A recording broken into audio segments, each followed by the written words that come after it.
and welcome to Amrita by the Book, where today I will be discussing 4 separate nonfiction books that are tied in some way or the other to a sense of place. So before I begin, I would like to make a note about the title of this video, which is derived from a book written by Gerald Durrell, which is called Fillets of Place, except I think he spells it as Plaice, which is a type of fish. And I guess that's a pun that would really work with English people who know what that is. But I remember being a child and being really confused because I couldn't understand what that was about. It took me years to figure it out. So I'm going to be incredibly pedestrian and just spell it as Place because that's what this video is about. It's about books that engage with a specific place. That said, before I launch into my reviews, I do want to give Durrell a shout out for his Corfu trilogy, which is, I think it begins with My Family and Other Animals. If you have not read it, I highly recommend it. It's the book that really got me interested in memoir, and it's a creative memoir. He exaggerated a few things, he condensed other events and characters, but it's a story about him and his very eccentric family moving to the island of Corfu, and then the way that he was able to interact with nature as a young boy and how it ended up changing his life even as an adult. It is hilarious. There are scenes in those books that still drive me to tears of laughter when I read them, and I love it so much, and I recommend it highly to everybody. Right, number 1 on my list is Marvelous Manhattan by Reggie Nadelson, and I received an ARC of this book from Netgalley and the publisher, and thank you for that. I really enjoyed this book, not just as somebody who used to live in Manhattan, but also as somebody who is constantly being confronted by popular media that tries to tell you that there's this one idea of New York, when actually New York changes every couple of years, or even less than that. And I really enjoyed reading this because even though it is a tour through some of the most iconic eating institutions of Manhattan, and Nadelson himself grew up in Manhattan, and he has these close personal relationships and memories of these places that he takes the reader to, but he's also a resident of Manhattan enough, or a Manhattanite, is that what you call it? A Manhattanite enough for him to understand that nothing works in stasis in New York City. So, there's a point where he goes to this iconic cafe that has been bought by these 2 Australians who have tried to make it fun and new, but also tried to pay homage to its roots, and how when things like that happen, there's always a lot of grumbling, this is not the dingy little diner of my youth.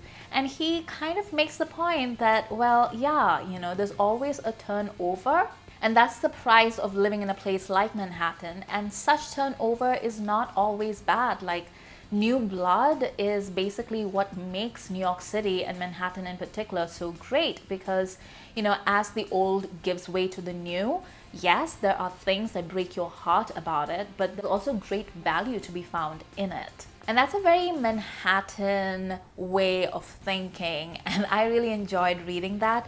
But also because he grew up in Manhattan, he has this ability to tell you, to show you vignettes from his youth and tell you the stories that his family told him, for example. So when he's talking about Jewish delis, he is also talking about the history of the Jewish people who arrived on that island and the really terrible conditions that they had to live through. There's these, the history of the tenements that they lived in, and the degradation and poverty that they had to undergo, and how, all these now hallowed bits of local scenery and history are also rooted in unimaginable amounts of despair and the ability of the people to survive that and grow through them and remember them, in a way that perhaps you and I, who are newcomers, might not be able to fully appreciate. And so I really enjoyed reading those bits as well. Like he goes through all the different neighborhoods. So he'll tell you about what it was like for the Italian immigrants, the Chinese immigrants, the Jewish immigrants, the Irish immigrants, and how their cuisine changed the city and the people that lived in them. This is also a book that is meant to be a coffee table book. There are these amazing photographs, and I was so sad that I got it as an ebook because I honestly, like this was a book that I would have incredibly enjoyed as a coffee table book, and I think I'm actually going to buy it because it is something that deserves to live in like splendor on somebody's coffee table, and it might as well be mine. In my mind, this book walks that edge, where it is lauding New York and Manhattan for its history and for the beautiful bits, but is also determined to peel off the stardust and glitter, and it doesn't give you a false sense of what living in a city like New York is like. Over the years, I personally have been on a bit of a mission to just tell people, because usually when I tell people, oh yeah, I lived in New York for a while, they'll always say, oh my God, like that's my dream, I'm so envious, you're so lucky. And I'm like, yes, I was lucky and I loved it, but living there, it really does make you appreciate just how difficult that city is for people to survive, like ordinary people to survive, and what it takes to become not just even a success, but to just exist in that city. And I feel like this book does a good job of addressing both that factor as well as, showing you with great love and care and glitz really about what makes these eateries unique and why they have existed for so long. If you like history, if you like food history, food memoir, if you're the kind of person that likes to watch the food channel shows or the YouTube shows where people go to like iconic eating institutions and try different kinds of food, then this is the book for you. Next up is London in the 17th Century by Margarette Lincoln, and I'm not entirely sure what I expected when I got it, but this book really exceeded all my expectations. It's written almost like a pot boiler because there are so many different things that are happening all at once. We literally begin with the death of Elizabeth I, and we end 100 years later with England on the cusp of becoming a world empire, basically. And everything that happens within those 100 years, actually there was a point where I was reading it and I was like, oh yeah, yeah, I know that, and I know that, and I know that. And at a moment, I just stopped and I was like, why do I know all these things? And then I remembered, I'm Indian, that's why. Well, that, and also I like history, so I probably paid more attention. But if you are a student of history, or if you like British history, or if you've been forced to learn British history, then a lot of the information, and I would say like most of the information in this book, is not new for you. But what I like about it is that she has a variety of sources, and she pulls all this information from not just, what happened at court, or, what the machinations of royal princes and the aristocrats. It's also stuff from newspapers. It's from personal diaries and journals and letters and pamphlets that were being published at the time. And it makes for fascinating reading, but also it creates a sense of this world where, life expectancy was basically shit. A whole bunch of bad things were going on in multiple quarters, like not just in England, but in Scotland, in France, in basically name it, bad things were happening. But what was really fascinating to me was this line that runs through it that makes me think of modern day Britain, like post-Brexit Britain, and how so many things, like the particulars might have changed, but there are undercurrents of sentiment and of thought and ideas that are so familiar to me as somebody who keeps up with current commentary about Britain. The way, accounts at the time spoke about the common folk and about the importance or the use of monarchy and how power is gained and lost and manipulated. Anti-refugee sentiment, the rights of women, like that was one of the things that really caught my attention. And women talking about the value of the labor that they provide and how it allows men to go out and work these other jobs, and about how women's labor is discarded and disdained and isn't taken very seriously at all. And these are things that we're still talking about in the 21st century. I mean, it's disgusting, but it's also fascinating. Similarly, when they're talking about refugees, and about how the locals reacted to, for example, an influx of French refugees after they were kicked out of France for not being Catholic. And at the same time, England is expelling all its Jewish citizens and confiscating their property.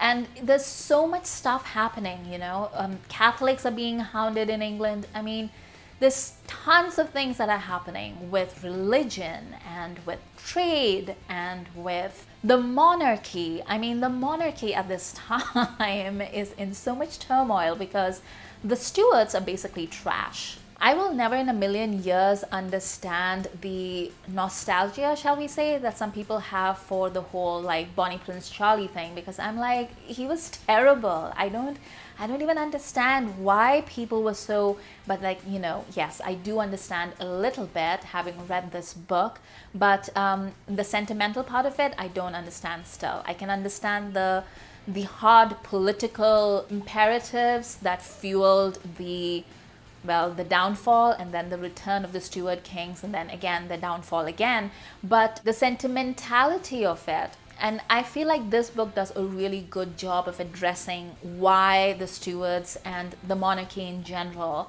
has such a sentimental place in Britain. But it is not something that I can really relate to. I can understand it on a logical level, but also I kind of feel like, wow, that's a lot of rubbish.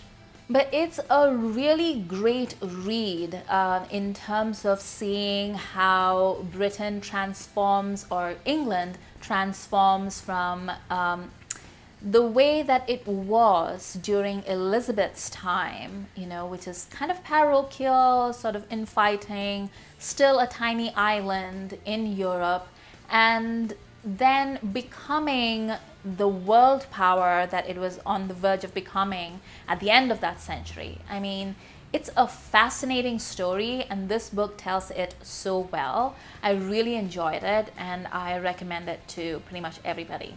Next is Eating Wild Japan by Winifred Bird, and this is a book with illustrations and recipes about a culture of eating foraged foods in Japan. So this is the kind of book that I am automatically inclined to like, and when I saw it on Netgalley, I absolutely had to get it. And I thank Netgalley and the publisher for giving this to me.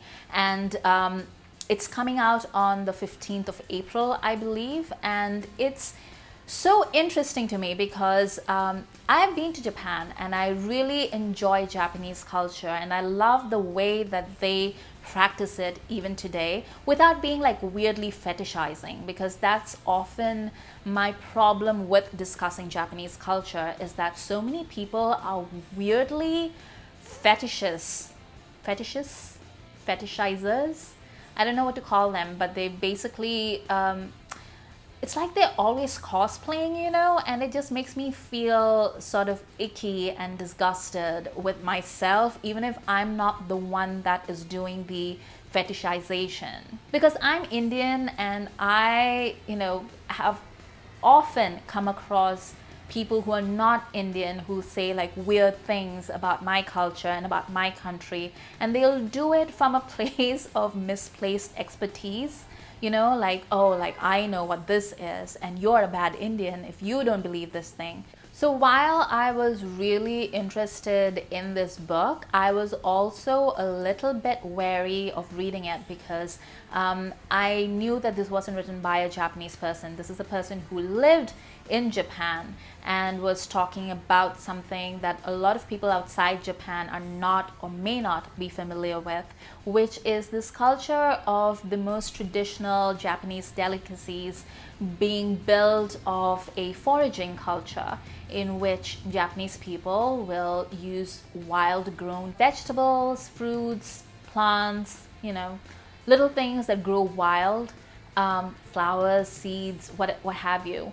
And they would use that in creating these very specific kinds of seasonal food that have a lot of traditional meaning in Japanese culture. And it's fascinating to read, right? Like, this is the kind of thing that I feel like a lot of travel shows have thankfully ignored, I would say, because sometimes I really love travel shows, but sometimes I have serious issues with the commodification of culture that is promoted by some travel shows. And this is something that I feel like somebody who's extremely familiar with the culture and has lived as part of that culture would be familiar with and can explain in a sensitive but accessible way. And in my opinion, Winifred Bird does an excellent job of it. You know, like, she's always very respectful of what she is explaining to the reader. And there are also these recipes that I don't think I'll ever make, to be honest, but I like to know that I have them. And again, because of the illustrations and the recipes, I feel like this is again a book that I would like to own as a hardcover or as a hard copy. And I will be ordering a physical book of this. I think it's going to live in my bookshelf and I'm going to be extremely happy about it. So if you like cultural writing, if you like recipe books, if you like travel books, then I think that this is a book that you might enjoy. And my last recommendation for today is a book that I think it came out last year or maybe the year before, I can't remember, so definitely not in ARC. And I bought this book because it was written by Snigdha Poonam, who is a journalist, a very good journalist, who writes about interior India, or rather like small town India, which is a version of India that makes the headlines quite often, but I feel like people outside India are not that familiar with. And she is a reporter, so you know, she's used to writing culture pieces and political pieces, and then she wrote this book and it's called Dreamers: How Young Indians Are Changing Their World. And I fell in love so hard with this book because it talks about, you know, people with small ambitions in a world that is racing past them, and they can see the inequalities and they can aspire to better things, but they're not entirely sure how to convert their aspirations into actions, and therefore they take decisions that to you or I might seem incredibly strange, and we might wonder, what is it that makes these people decide that this is a valid way for them to behave? And Snigdha does a really great job of talking to these people and bringing their voices alive and explaining their context in a way that is neither condescending nor exoticizing, and neither is it fetishizing. And I feel like a lot of the reportage or the stories that one talks about when it comes to the interior parts of India are often all those things. You know, we talk about them within India. I'm not not even talking about outside India, but within India, we sometimes talk about them as if they're aliens, as if this isn't their land too and their country too, and as if, you know, generations of us haven't failed them in so many different ways, and now we're sitting here, you know, on our high horse wondering why they aren't behaving exactly the way that we are or we expect them to. But I feel like this is also a great book to understand what like 1/5 of humanity, you know, what are they thinking, what is driving them, and you're probably going to run into them online, if not offline. And I don't quite know how to handle it, and reading this book really gave me a different perspective about the way that I relate to some of these people. And why is it that they talk a certain way? Why is it that they react a certain way? Why is it that they believe the things that make no sense to me? It's almost like I'm reading about an interesting social experiment, except that makes them sound like lab rats, and I don't mean that at all. This book is obviously of great interest to me because I'm Indian and I want to know like what's happening in my country. But if you're not Indian and you would like to read about different cultures, if you are interested in the way people live around the world without the sheen of, say, a travel show or a, you know, a slickly edited news report, something that you would not usually be given access to, then I feel like this is an excellent book for you to try and read, because it really is a world that many of you might not have come across ever. Right, so those were 4 books that deal with place, or, you know, fillets of place. See, that's the pun. Some of them are already out. Some of them will be shortly out in the next month or 2. I recommend all of them. I had a great time reading them, and I hope you do too. For more videos, please hit the subscribe button.